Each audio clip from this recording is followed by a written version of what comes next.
Let's get back to our top story today, this AUKUS defence partnership. With me for his thoughts today is Troy Bramston, senior writer and columnist at The Australian.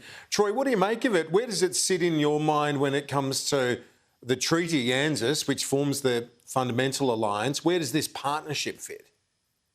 Yeah, Kieran, look, it is a milestone day, I think, in Australia's defence and strategic outlook, particularly in the region. It's a very, very significant decision, probably the most significant, certainly since the 1980s, I think. It's very interesting, actually, because, this obviously brings us closer to the United States, using United States technology to build these nuclear-powered submarines and also acquire some US-made missiles. And also it reattaches us, I guess, to this historic partnership we've had with the United Kingdom, although it's a little bit odd because the United Kingdom are not really seen as a Pacific player these days. But I can understand why they're part of this agreement, because they too, of course, have access to the US nuclear submarine technology. So it's interesting in that context. And, historically, Kieran, it's interesting to point out that the British, of course, wanted to be part of ANZUS back when it was signed in 1951. And I noted today on Twitter that Winston Churchill actually shirt-fronted Robert Menzies and said, the British government should be a part of this thing. Well, 70 years later, they are effectively a part of what I think is a new ANZUS agreement. Yeah, it is a fascinating development in the face of rising China. I know that obviously there are other nations where there are concerns like Russia and so on, but really when you talk Indo-Pacific and keeping the equilibrium, it's all to do with China. It is all to do with China. Of course, the government doesn't want to say that, but it clearly is to deal with a rising China. But I think it's important to note that, we just celebrated the 70th anniversary of ANZUS, and in your interviews, and even when I spoke to Arthur Sinodinos recently, he said, that ANZUS has really got to be about protecting the rules-based international order. So I see this as really an extension of that. It's not so much to contain China, but to make sure that China does operate with respect for international laws. Now, there's been some criticism about that, of course, and we need to balance our trade relationship with China as well. But I think the Quad is especially important because it includes India and because it includes Japan. That means that we can't be characterised as simply an Anglo-centric partner in the region. I mean, we have these very close relationships with other Asian countries and Indo-Pacific countries, India, Japan and South Korea. And, of course, we have defence agreements with Indonesia too. So it's part of, I think, a network, a web of alliances and new arrangements that are going to guide our defence and strategic outlook in the coming decades. And for our viewers who might have missed the statement this morning, there was a bit of a light moment, and maybe Joe Biden is not as sharp as he might have been maybe a decade or two ago, but called the Prime Minister the fella down under because he'd forgotten his name, Troy. He did. I was watching that early this morning like everybody else, and I thought, oh, my God, here's another Joe Biden gaffe. Look, he forgot his name. I guess it happens to all of us, and he hasn't been president for that long.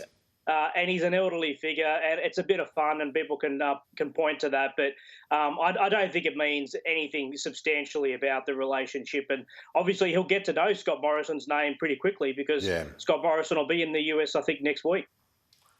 He will be, yeah, that's right. And as will Boris Johnson. And the Prime Minister had agreed with Joe Biden to have a one-on-one, as every Prime Minister does when they go to Washington, as you know, Troy. And then the Quad with India and Japan meets on the Friday. So you're right, he'll get to know the fella from down under pretty quickly. So where to from here, do you think, in terms of the relationship? Like you've got the nuclear subs, that's one thing, but from what we're hearing from the Defence Secretary, Greg Moriarty, and others that I've had contact with this afternoon within the government, that this is just the start, that there are many other areas of cooperation in terms of artificial intelligence and new era weaponry.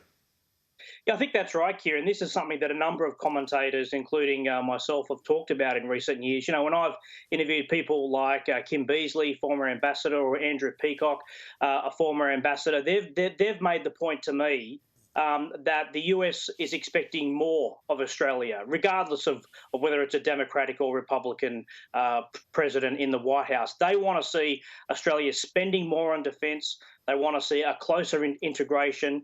And we are one of the few countries that have an alliance partnership with the ANZUS agreement with the United States. So to effectively maintain that, we need to step up to the plate and spend more and engage more with the United States. And that is the price I think we're paying for maintaining that relationship. And it's a reasonable request from the United States, because I'm not sure too many other countries would be able to sign an ANZUS treaty like Australia signed 70 years ago. So, yes, I think it's a valid point, Kieran.